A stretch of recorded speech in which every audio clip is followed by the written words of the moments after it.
और अब महाराष्ट्र में जहां एक तरफ महाविकास आघाड़ी में सीटों को लेकर जबरदस्त घमासान जारी है, तो वहीं दूसरी तरफ मुंबई उत्तर पश्चिम सीट से जहां पहले पिता गजानन कीर्तिकर और बेटे अमोल कीर्तिकर आमने सामने थे, वहीं अब गजानन कीर्तिकर ने पार्टी लाइन से अलग जाकर अपने बेटे का साथ देने का फैसला कर लिया है और इसीलिए यहां की जो लड़ाई है वो और ज्यादा दिलचस्प होती चली जा रही है।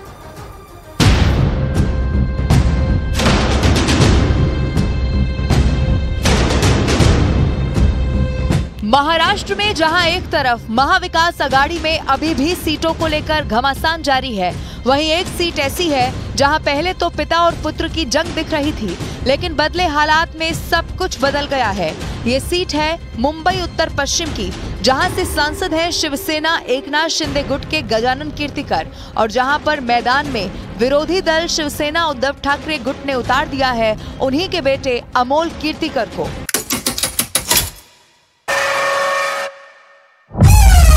अमोल कीर्तिकर पर महाराष्ट्र के खिचड़ी घोटाले के मामले में ईडी का शिकंजा भी कस रहा है और इसी मसले पर उनके पिता ने अपनी पार्टी लाइन से अलग जाकर अपने बेटे का साथ देने का फैसला कर लिया है और ईडी को एक सियासी औजार करार दे दिया है। आजकल चल रहा है ईडी का मामला, वो गैर है ऐसा मेरा कहना है, मेरा मत है। और मैं बोला कि इसका इस्तेमाल मत करो, एटलीस्ट पॉलिटिकली उसका इस्तेमाल होना नहीं चाहिए। अभी ये तय नहीं हुआ है कि मुंबई उत्तर पश्चिम सीट से महायुति का उम्मीदवार कौन होगा, लेकिन मौजूदा सांसद गजानन कीर्तिकर ने पहले ही साफ कर दिया था कि वो बेटे के लिए अपनी उम्मीदवारी को कुर्बान कर देंगे।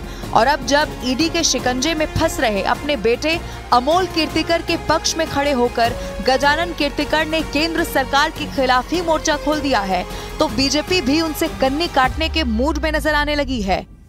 गजानन कीर्तिकर जी कहीं न कहीं देश प्रेम और पुत्र प्रेम के बीच में अटके हुए मुझे नजर आते हैं और इसीलिए संभ्रम अवस्था में इस प्रकार की कुछ तो स्टेटमेंट्स वो कर रहे हैं। मराठी में कहावत है कि कर नहीं तेरा डर कशाला, जिसने कुछ किया ही नहीं उसे डरने की आवश्यकता नहीं। कोरोना काल में हुए खिचड़ी घोटाले में अमोल कीर्तिकर का नाम सामने आया। ईडी ने उनसे पूछताछ की है और कांग्रेस से धोखा खाए संजय निरुपम ने अमोल कीर्तिकर के साथ शिवसेना उद्धव ठाकरे के संजय राउत के खिलाफ इस घोटाले को लेकर सियासी मोर्चा खोल रखा है। ऐसे में मुंबई उत्तर पश्चिम की सीट पर देखना दिलचस्प है कि अमोल के सामने महायुति किसे अपने उम्मीदवार के तौर पर मैदान में उतारती है। उत्तर प्रदेश लोकसभा चुनाव प्रचार में भारतीय जनता पार्टी और समाजवादी पार्टी का एक दूसरे पर आरोप प्रत्यारोप और पलटवार का दौर लगातार जारी है, जहां बीजेपी अखिलेश यादव पर तुष्टीकरण और नफरत की राजनीति का आरोप लगा रही है, तो वहीं दूसरी तरफ अखिलेश भी बीजेपी पर जमकर पलटवार कर रहे हैं।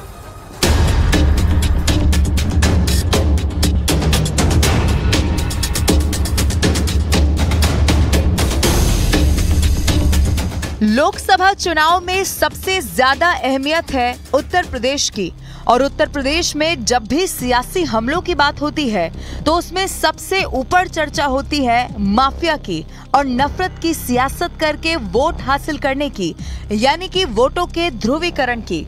बीजेपी लगातार समाजवादी पार्टी और कांग्रेस पर तुष्टीकरण की राजनीति का आरोप लगाती रही है, लेकिन योगी के निशाने पर समाजवादी पार्टी अक्सर नफरत की सियासत को लेकर रही है। माफिया सिर चढ़ करके बोलते थे, कैसे माफिया सिर चढ़ करके बोलते थे, छोटी छोटी बात को ले दंगा होता था।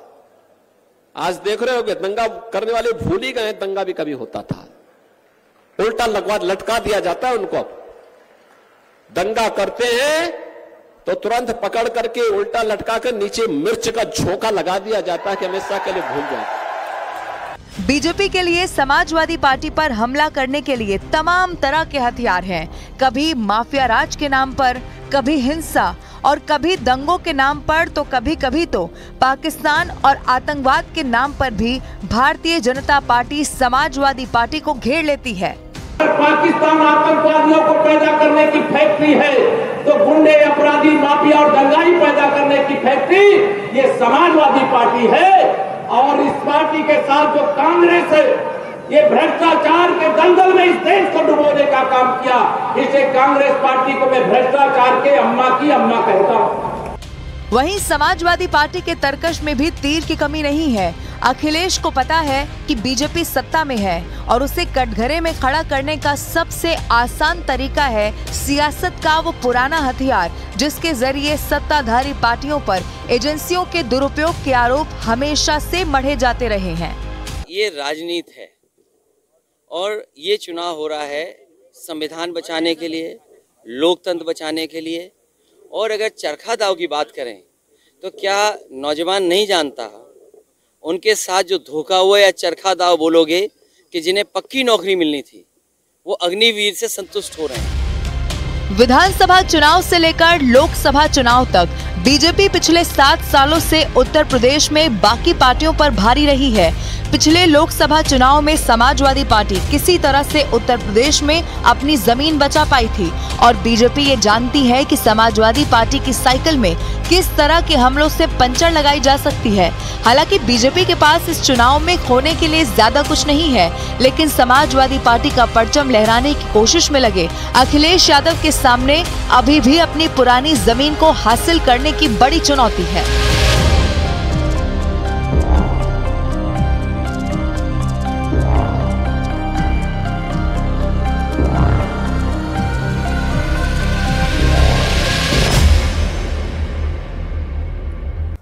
और इंडिया अलायंस के तमाम दल अपना अपना घोषणा पत्र जारी कर रहे हैं। इसी कड़ी में राष्ट्रीय जनता दल ने भी अपने घोषणा पत्र से पर्दा उठा दिया है। हालांकि आरजेडी के चुनावी ऐलान पर बिहार से दिल्ली तक घमासान भी शुरू हो चुका है। ऐसा इसीलिए है क्योंकि लालू प्रसाद यादव की पार्टी ने सरकार बनने पर दंग करने वाले माफ कीजिएगा दावे यहां पर कर दिए हैं। आरजेडी के मैनिफेस्टो में 1 करोड़ नौकरी से लेकर मुफ्त बिजली तक की घोषणा कर दी गई है।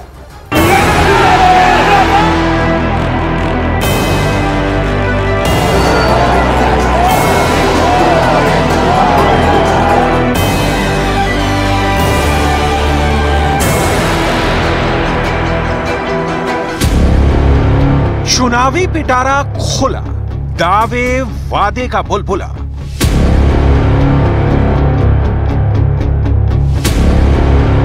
आरजेडी के घोषणा पत्र में 1 करोड़ नौकरी का वादा।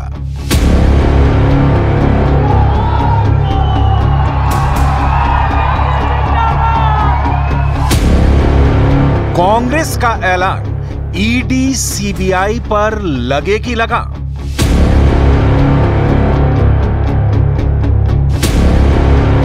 एसपी का मुफ्त डेटा से आटा तक देने का वादा।